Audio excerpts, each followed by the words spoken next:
everyone, hope you're all okay. I thought I'd check in with you today and connect as your wellbeing lead at school. Very strange situation I found myself in here because I have actually been recording videos for reception and nursery, but I haven't done one for the whole school. So I feel a bit nervous, so forgive me if I make a few mistakes, won't you? Because this is bigger. This is talking to all of you guys. We're talking to everybody from nursery all the way up to year 6. But I'm excited and I feel really privileged to be in this position where I am able to connect with all of you, and not just you, but with your families as well. So I genuinely hope you are all well and okay, staying safe. And I speak on behalf of everybody here in William Hill just to say that we're all missing you so much. All of the children, our families, we're feeling really strange not being able to see you all every day like we used to. So it's a tough time, isn't it? Things are really strange right now, strange for everybody. Very, very odd times. And what makes it difficult for one person isn't necessarily what makes it difficult for somebody else, but I'm sure we'll all have common themes where we're all missing our friends, we're missing our family, we're missing normality, whatever normal is, we're missing it. But of course, there are some positives that are coming out of this situation where, you know, families are able to spend more time together, reconnect. So it's not all doom and gloom, is it? We've got to try and look at the positives during this time. But some of you are in school, some of you are not in school, some people are at work, some people are not at work, and it's a bit unsettling. So really what I'm trying to say is, however you guys are feeling at home, believe me, grown-ups are feeling it too. Grown-ups at school, grown-ups at home, everywhere. I personally have struggled in this time also. I found it a bit stressful, I found it a bit worrying, I found it a bit upsetting because I can't see people whom I'm missing, and that includes you guys. But of course, I felt quite happy also because I got to spend so much time at home with my girls while I was working from home and helping them with their school learning while we were in our intense lockdown. So it was kind of nice but stressful, and I felt anxious all at the same time, just like you. Whatever your anxieties are, whatever it is that may or may not be worrying you. But I use the word connect right at the beginning because that is what I'd like to do with you today. I would like to connect because it's important. You may remember our 5 ways to emotional well-being, our 5 simple steps. Now, hopefully you have been managing to keep up with these. I have to be honest. I haven't been doing this one as much as I had hoped. I have been so busy working, teaching, home learning, working in school, working out of school, being a mum. It's exhausting, but I haven't made time to be active in the way that I know I need to be. So I'm very mindful of that, but I have been connecting. I have been taking notice and feeling grateful for the things around me, really thinking what makes me feel happy, taking in the environment. I'm definitely learning every day. I might not even know I'm learning every day, but I have absolutely been learning every day. And do you know what, guys? I'm a YouTuber. Mate, I feel so cool now. And I'm not the only teacher who's a YouTuber. So there you go, we've learned something new for sure. That was a skill I definitely didn't have. I'm not sure I'd call it a skill, but it's something I've been doing. And acts of kindness, giving to others. I think I have been giving. I think I've been doing all those things except for really being as active as I think I could be. But I just wanted to remind you of this. Please do keep referring to it. I will attach to an email the booklet that we started to use in school to record our 5 ways to emotional well-being, and that might help you remember to do that if you so wish. You don't have to, but it's a good thing to try. Okay, so mental health matters, guys. We know this. If you recall, we talked about mental health a lot at the start of this academic year, and it's okay to not feel okay. We talked about that at great length. And one of the most important things that we need to do is to talk about that, is to talk about why we're not feeling okay. to articulate those thoughts and those feelings. And then we look at how we cope with those thoughts and feelings, because mental health is so important. It is just as important as your physical health. And you know, it's totally normal to experience an array of emotion, but it's so important to connect and talk about it. So today I thought I'd share with you a story about developing a mentally strong mind. I don't know if any of you have seen this before. It's called My Strong Mind, a story about developing mental strength.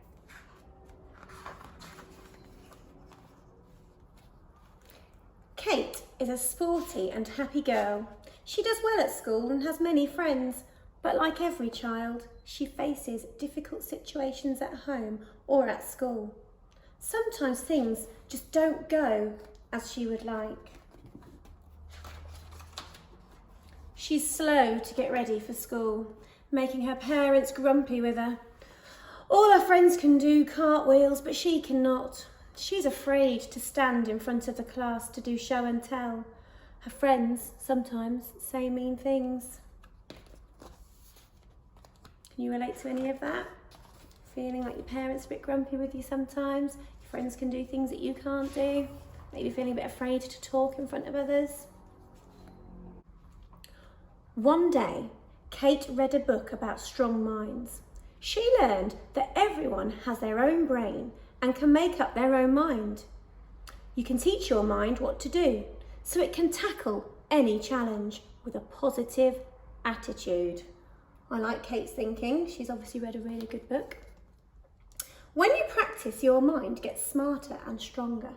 It is okay to try and fail, because over time, your mind can help you get better at anything you want. Kate decided to use her mind with all her challenges. I wonder if you could think of any challenges that you might face and how you could use your mind to overcome it. That evening, Kate wrote a list of all her tasks she had to do in the morning.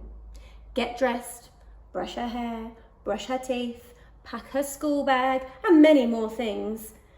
The next morning, she told her mind, do one task at a time until the whole list is done. Does that sound familiar? I know I write lists in my house for things to get done in the morning. Kate focused her mind on her task list. One by one, she finished the tasks and ticked them off the list as she worked through. She was ready for school with plenty of time. Her parents were very surprised. Oh look, they're looking really happy. She's achieving one of her goals, isn't she? When Kate arrived at school, her friends were doing cartwheels. Kate never joined in because she couldn't do a cartwheel and she did not want to fail in front of her friends. Kate told her mind, it's okay to try and fail, because every time I try, I get a little bit better. She tried her hardest, throwing her hands onto the ground and lifting her legs, and she almost got the cartwheel right. Her friends giggled, but Kate felt good that she had practiced. She told her mind, well done. So she's thinking more positively, isn't she?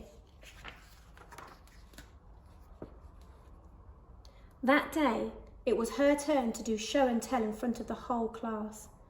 Standing before a big group always made Kate very nervous. She told her mind, it's okay to feel a bit scared, you can do this. Who else feels like that sometimes? Speaking in front of a large crowd, I know I used to. Being a teacher, I had to get used to that, but I definitely used to feel it as a child. Kate closed her eyes and imagined how she would deliver a great show and tell, speaking clearly, making eye contact and smiling more, because she practiced in her mind. She wasn't so nervous in front of the class and even enjoyed her show and tell. So I bet she's feeling really good.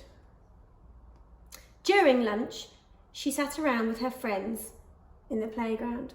Some of her friends started to be mean. Kate got very angry and felt like screaming. Then Kate told her mind, count to 10. That helped her calm down, so she didn't feel like screaming anymore. Kate told her friends in a calm voice that she didn't want to be treated like that, and then she walked off. I'd say that's a really good strategy, don't you? Rather than screaming, shouting, arguing. In the evening, Kate had a basketball game. Her team was very unlucky that night. They were missing some of their best players and hardly any ball went into the hoop. The other team had many strong players and they were way ahead in the score. Kate was tired. She felt like giving up. Then she told her mind, keep trying your best. Kate kept running and running as long as she could. Her team lost the game, but Kate still felt proud that she did the best she could. It's important, isn't it? Just always try. Kate was very tired from a long day but couldn't sleep. She kept thinking about all the things that had happened that day. Kate got out of bed and found her dad lying on the couch watching telly while glancing at his phone. "Daddy," Kate said. Her dad wasn't really listening. "Daddy," Kate said more loudly. "You're not listening to what I say." Her dad looked up at her. "Did you know you can tell your mind to stop looking at your phone and listen to me?" "You're right," said her dad. "I'll put my phone away and concentrate on you. Can't you sleep?" Kate shook her head. "Let's play a game to relax called Rock the Boat." I wonder what Rock the Boat is. Kate and her dad both lay down on their backs and put a little paper boat on their tummies. They listened to some quiet music and took deep breaths. Breathe in, 1, 2, 3, 4, and breathe out, 1, 2, 3, 4.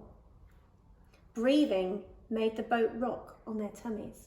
After a couple of minutes, Kate's mind calmed and she started to feel sleepy. Sounds like a good strategy. Her dad carried Kate to bed and tucked her in. Kate asked, "What were your 3 favourite things of the day, Daddy?" It made Kate feel good when she heard all of the positive things her dad had to say about his day. "Well, watching you do your best at basketball was surely one of my favourite things of today," said her dad. This made Kate feel really happy. They didn't win, did they? But it still made her feel really happy that her dad was proudly watching. Kate fell asleep to her dad telling all his favourite things, and her mind grew just a little bit stronger that day.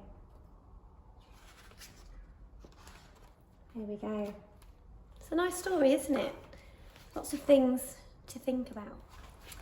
So, thinking about this story, why ask ourselves, why is it important to be mentally strong? What do you think? Why do you think it's important to be mentally strong? It's really important for your self-confidence, to be self-aware, knowing yourself, feeling that you're strong in what you're doing, you're feeling confident, you're feeling good. Self-awareness is a really important thing. When you're mentally strong, you manage your emotions better, like Kate did in the story. Instead of screaming, she calmed herself down, so much better at doing those things. And also, we're able to achieve our goals better. If we're mentally strong, we can achieve those goals. So little things like getting ready quickly in the morning and having everything done on her list of things to do, that was her goal, to achieve those things. She was mentally stronger, so she could do that, so her grown-ups didn't get cross with her. Whatever your goals are, with a mentally strong mind, you can achieve them. Mentally strong people sleep better. It's a fact, it's proven, there is research to suggest this. Mentally strong people learn better, they're more resilient. So, things are hard, things are tough, but when you're mentally strong, you show great resilience and you just keep going at it. You keep on trying, like Kate with her cartwheels. Whatever it is that we find tricky, whether it's remembering to brush our teeth in the morning, it could be anything. We might find test situations tricky. We might be really, really great in the classroom. And then when it comes to a test, we crumble. Show that resilience. Let's not worry about these things, let's face them. When you're mentally strong, you can do this much, much easier. We perform better. Actually, even if you're afraid of those tests or afraid of doing a cartwheel, you will perform it better with a stronger mind. You also have higher aspirations for yourself. If you're mentally strong, what do I mean by aspiration? An aspiration is what you hope to achieve for yourself. Set a high standards, have a goal that you're really aiming for. Reach for the stars, reach for the top, be the very best that you can possibly be. Those people with a mentally strong mind have higher aspirations for themselves and those around them. So it's having that self-belief. It's saying, I can do it. And if you can't, then you add a yet on the end. Do you remember we talked about that? I can do it, or I can't do it yet. So have the self-belief that there is a yet there, because you can. We can achieve anything. We just have to put our minds to it, and we need to train our brains, like Kate did, to be more mentally strong. So all these challenges that we're facing at the moment, and I don't mean schoolwork, I mean, yes, there might be elements of that, but I mean in life right now. What are your challenges? What are you finding hard? Set yourself a small, achievable goal. Commit to it. Commit to that goal. If you can't remember to brush your teeth every morning and night, commit to that and go for it. Believe that you will remember. Believe you will do it really well. It could be whatever your challenge is, but remember to take that chance, because failure's fine. If we find something hard to begin with and we don't succeed, you just try again. It's that resilience.